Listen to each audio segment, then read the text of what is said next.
ركز معايا في الفيديو ده. وليد فراج طلع على قناة الام بي سي اكشن يغلط في بعض من الجمهور العربي، ومش بس كده كمان، لا ده بيتكلم عن محمد صلاح بطريقة مش اللي هي محمد صلاح اللي هم بيجروا ويلفوا وراه وبيدفعوا فيه، عايزين يدفعوا فيه ملايين الدولارات عشان ياخدوه عندهم في الدوري بتاعهم الدوري السعودي. هوريك الكلام ده دلوقتي وهسمحه لك بعضمة لسان وليد فراج، وهسمعك الكلام ده وهنرد عليه، وكمل الفيديو للنهاية لأنه فيه كلام كتير قوي. السلام عليكم. في البداية نصلي بينا على النبي ونشترك في القناة لو لسه مشتركناش، ونفعل زر الجرس، كمان نحط لايك جميل للفيديو ونشيره. قبل أي شيء هسمعك وليد فراج قال إيه.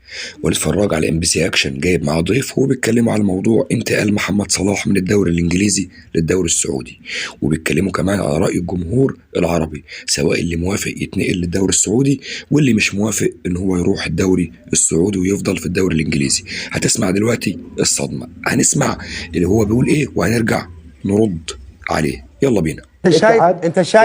انت شايف حساب ليفربول حتى سبحان الله اصبحوا عشاق لمحمد صلاح، كل يوم حاطين لنا صوره له.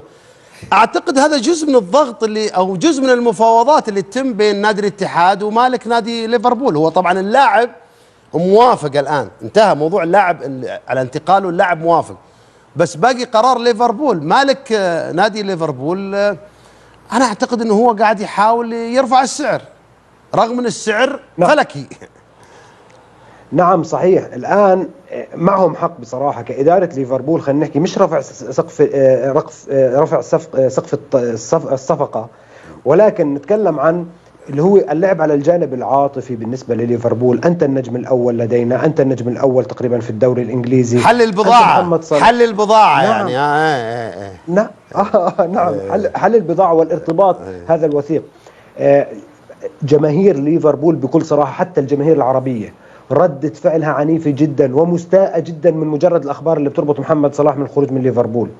كمشجع لليفربول الآن وكمشجع لليفربول محبط مستاء، لدرجة أنه في المزح يا أبو بدر، بالمزح مرات على تويتر نمزح نقول له محمد صلاح بيغادر، بيأخذ الموضوع بشكل جدي ومستفز. لأنه في مشكلة. جزء من الجمهور العربي اللي يتابع الدوري الانجليزي ينظر بنظره فيها استعلاء لكل المسابقات العربيه. ايش المسابقات؟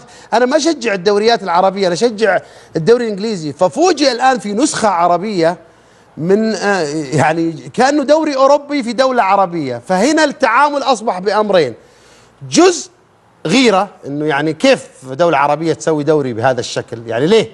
لا احنا نتابعه عند الانجليز ما نتابعه عند السعوديين. في ناس ترى كذا نفسيتهم يعني عندهم مشاكل كذا ظلامية عظيمة، وفي جزء مش قادر يتخيل كيف السعودية بتعمل دوري بهذا الشكل.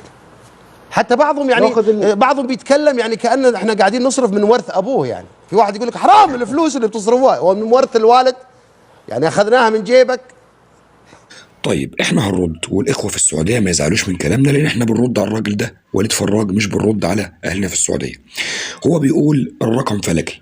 الرقم الفلكي ده سيادتك مين اللي حاطه؟ مش سيادتك، مش الدوري السعودي او الناس اللي عايزه محمد صلاح في الدوري السعودي هم اللي حاطين الرقم ده، فما تقولش عليه رقم فلكي. سيادتك شايف ان الراجل ده يستاهل الرقم ده، فانت ده هتدفعه فيه، فما ترجعش تقول لي ده رقم فلكي. لما هو فلكي بتشتروه ليه؟ عايزينه ليه؟ رضيته بالرقم ليه؟ حطيته الرقم ليه؟ ده واحد. ثانيا بتقول لي ده بيحلوا البضاعه. بضاعه ايه اللي بيحلوها حضرتك؟ هو في حاجه اسمها بيحلوا البضاعه؟ هي البضاعه لو مش حلوه انت مش هتجري وراها، وبتجري وراها حافي. سيادتك بتحط فيها الغالي والنفيس عشان تاخدها، اللي هو محمد صلاح. فما تجيش تقول لي بيحلوا البضاعه. سيادتك لو شايف ان هم بيحلوا البضاعه اصرف نظر، ما تطلعش تقول لي بيحلوا البضاعه. ثالثا والاهم، بتقول الجمهور العربي او قطاع من الجمهور العربي مستكتر علينا يبقى عندنا دوري عالمي ينافس الدوري الاوروبي. لا يا سيدي طبعا، ربنا يبارك لكم ويزيدكم ان شاء الله تجيبوا لعيبه من المريخ او من زحل. محدش يتمنى لكم ابدا الا الخير. يا سيدي العزيز، الجمهور العربي بعض منه له وجهه نظر هفهمها لك دلوقتي، لازم نفهمك. لكن قبل كل شيء عايز اقول لك ان الجمهور العربي كله وقف ورا المنتخب المغربي لما وصل لابعد نقطه في مونديال قطر اللي كان بيتلعب في قطر، مونديال كاس العالم. لما المغرب وصلت لابعد نقطه في مونديال قطر، ده كان الجمهور العربي كله، محدش استكتر على المغرب الامله او زي ما انت بتقول كده ايه المكانه اللي هي وصلت ليها. لا طبعا محدش هيستكتر عليكم ولا يقدر يتكلم عن الدوري السعودي. اصلا احنا بنحب الدوري السعودي من قبل ما تجيبوا فيه كل اللعيبه اللي انتوا جبتوها دي. لكن بقى اخر نقطه يا استاذ وليد، عيب لما توجه كلامك لبعض من الجمهور العربي وتقول له هو مش من ورث ابوك او من مال ابوك او من جيبك. عيب، عيب عليك، عيب. انتوا بقى تتعالوا على الجمهور العربي. الجمهور العربي شايف ان محمد صلاح وكان رياض محرز والنني والناس دي بتلعب في الدوري الاوروبي افضل دوري في العالم. يعني محمد صلاح النهارده لما يحب ياخد الكره الذهبيه ياخدها من الدوري السعودي ولا من الدوري الاوروبي او من الدوري الانجليزي؟ فاحنا لنا طموحنا زي ما انتوا لكم طموحكم. بعض من الجمهور العربي شايف ان اللعيبه العربيه كل ما هي في الدوريات الانجليزيه والدوريات الاوروبيه افضل لها وافضل سفير لنا ان الكره العربيه بتتطور ووصلت للعالميه. فاحنا لنا وجهه نظرنا وانتوا لكم وجهه نظركم.